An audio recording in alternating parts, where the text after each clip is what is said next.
ব্রিটিশরা যখন আমাদের উপমহাদেশে আসছিল তখন আমরা 7th richest country all of the world, আমরা পৃথিবীর 7ম ধনী দেশ ছিলাম। আপনাদের জানেন ঢাকা শহরে মানুষ আসে কেন? ঢাকা শহরে সুযোগ সুবিধা বেশি, এই জন্য আসে, টাকা আছে এই জন্য আসে। ব্রিটিশরা এখানে কেন আসছেন? কারণ এখানে টাকা আছে, এখানে টাকা আছে। ব্রিটিশরা যাওয়ার সময় আমাদের মাথার মধ্যে ঢুকিয়ে দিয়েছে যে ছেঁড়া খাতায় শুয়ে লাখ টাকার স্বপ্ন দেখিও না। ব্রিটিশরা আমাদের শিক্ষা ব্যবস্থার মধ্যে ঢুকিয়ে দিয়েছে তোমরা অ্যাপ্লিকেশন করো কেরানির পদে চাকরির জন্য আবেদন। কেন? সিইও পদে চাকরির জন্য আবেদন শিখাইতে পারে না আমাদেরকে? এমডি পদে চাকরির জন্য আবেদন শিখাইতে পারে না আমাদেরকে? কেন আমাদের শিখতে হবে কেরানির পদে চাকরির জন্য আবেদন? আমাদের শিক্ষা ব্যবস্থার মধ্যে এমন কিছু ঢুকিয়ে দিয়েছে তুমি লাখপতি, তোমাকে আবেদন করতে হয় আমার বাবা কৃষক, আমার চলতে পারি না, সুতরাং আমাকে কি বৃত্তি দেওয়া হোক।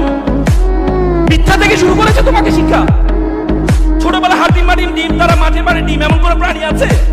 না, তোমাদেরকে শেখানো হয়েছে, আমাদের মধ্যে শেখানো হয়েছে ডিভাইড এন্ড রুল। ব্রিটিশদের তারা বলেছে তোমরা সবসময় একজনের পিছনে লেগে থাকবি, তোরা আর অন্যদিকে তাকানো, তোদের চিন্তা করতে হবে, নিজের পিছনে লেগে থাক।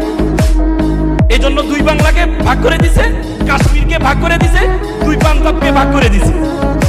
পাঞ্জাব দুই ভাষা একই, কিন্তু রাষ্ট্র হচ্ছে দুইটা, একটা হচ্ছে লাহোর আর একটা হচ্ছে হরিয়ানা।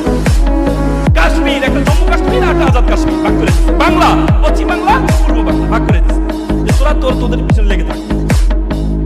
এই জন্য আপনারা এখানে যারা আছেন চাকরির জন্য আন্দোলন করবেন না, চাকরির জন্য আন্দোলন করবেন না।